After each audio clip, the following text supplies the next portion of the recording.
देखो एक छोटी सी बात आप वो करना, गुरुजी 27 साल से हमें ज्ञान दे रहे हैं और 27 साल से परमात्मा हमेशा वो दाढ़ी मूछ वाली फोटो दिखा रहे हैं हमें। खुद की भी गुरुजी ने जहां सत्संग करते थे वहां ऊपर एक बड़ी फोटो लगा रखी गुरु गोविंद की, ऊपर दाढ़ी मूछ वाला, नीचे गुरुजी। फिर नीचे जहां पे दान पेटियां रखी रहती थी आश्रम में वहां भी बड़ी सी फोटो, ऊपर कबीर जी की, नीचे गुरु जी की। और हर बार सत्संग में यही कम है, ये Kabir is God, Kabir is God, ये है कबीर परमात्मा, ये है कबीर परमात्मा। और आज इन साध संगतियों में उस कबीर जी को हटा दिया गया है, उस फोटो को भगवान मानने से इनकार कर दिया गया है, और एक नहीं हजारों की संख्या में। क्यों भाई? परमात्मा ने तो कहा कि ये भगवान है, उसको आगे रख रख के तो क्या हम गुरु जी के वचन की अवहेलना कर रहे हैं क्या?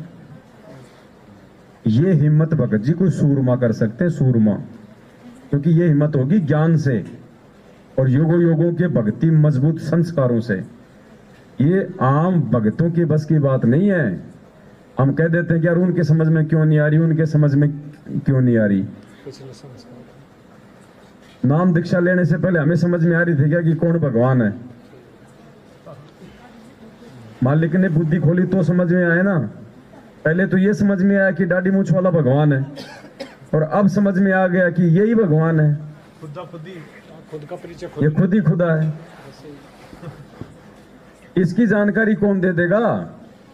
जो है रे परले पार का, उस परले पार वाले की जानकारी तो खुद परले पार वाला ही आके देगा, दूसरा नहीं दे सकता। क्या बताते परमात्मा की अपने द्वारा रची गई सृष्टि की सही सही जानकारी खुद वो परमात्मा ही आके देता है। तो कौन दे रहा आज ये जानकारियां? ये खुदा। किसके पास थी ये जानकारियां भगत जी? इस खुदा के पास में। हैं?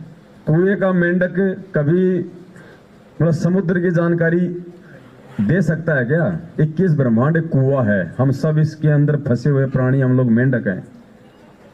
अब कुएं का मेंढक की औकात नहीं है भगत जी। पहली बात तो कुएं से बाहर नहीं निकल सकता, और निकल गया तो समुद्र तक नहीं पहुंच सकता, इम्पॉसिबल। और कुएं में आके अगर कोई मेंढक अगर जानकारी दे रहा है कि भाई बाहर ऐसे ऐसे समुद्र है, तुम वहां चलो, यहाँ का पानी तो 3 साल बरसात नहीं हुई तो सूख जाएगा, फिर तुम यहाँ पे मरोगे, वहां चलो समुद्र में, ये जानकारी कौन देगा भगत जी? अब हम लोग समझ इसलिए नहीं पाते क्योंकि वो हमारे जैसा मेंढक बन के आता है। भाई मेंढक की भाषा तो भाई मेंढक बन के समझाया जाएगा। अब हम जीवों को तो परमात्मा जीव बन के आएगा तो ही तो समझाएगा। अब परमात्मा हाथी बन के चिंगाड़ मारे तो हमारे क्या समझ में आवे कि ये क्या बता रहे हैं? तो हमारे जैसा बन के आया हमें सतलोक की जानकारी देने के लिए, समुद्र की, तो हमने उसको अपने जैसा ही मेंढक, अपने जैसा जीव मान लिया।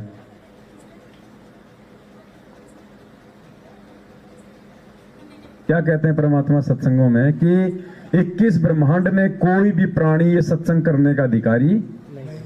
तो फिर गुरु जी कौन है? अगर वो प्राणी नहीं है जो जानकारी दे रहा है तो फिर वो कौन है? 21 ब्रह्मांड का कोई भी प्राणी ये सत्संग करने का अधिकारी, तो फिर कौन है परमात्मा? फिर ये गुरु जी कौन है फिर, अगर ये प्राणी नहीं है तो? क्योंकि प्राणी तो दे नहीं सकता, तो फिर दे रहा है, फिर वो कौन है?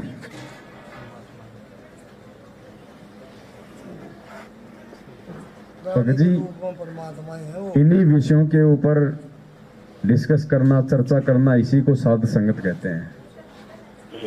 और ये केवल इस कलयुग की पिछली पीढ़ी में ही परमात्मा दया बख्शते हैं साध संगतियों की।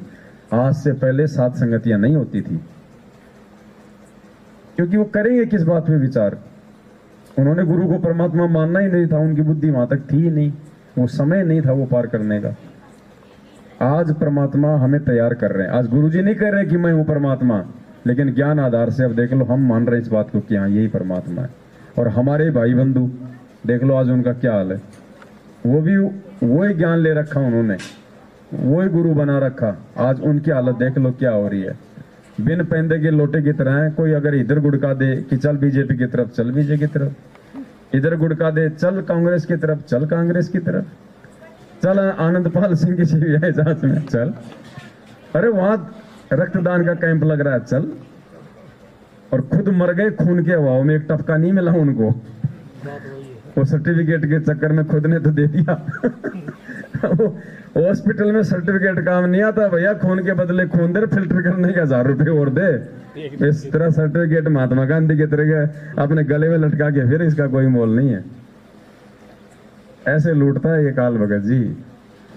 सोचो कैसे परमात्मा ने दया बख्शी है। आज ये ऐसे थोड़ी भगत जी को यही थोड़ी हो रही है साध संगति अकेली, पता नहीं कहाँ कहाँ हो रही है, आए दिन हो रही है। ये मालिक ने ऐसे थोड़ी रजा बख्शी है। 7 साल से परमात्मा ने एक मतलब भूमिका बनवाई है पहले, ऐसे थोड़ी है भगत जी। 27 साल से भगवान ने इतना संघर्ष किया, तब कहीं जाके आज उनका बाग लगा है। और अब वो फल लगे हैं। अब देखो, पहले तो पेड़ के पत्ते लगते हैं, फिर उसके बगरू आता है, वो कोई काम का नहीं होता, लास्ट में लगता है फल, जिसके लिए वो पेड़ लगाया गया था। तो ये आए 7 संगतियां हैं, ये भगत जी फल हैं परमात्मा की 27 साल की मेहनत का, ये परिणाम है ये।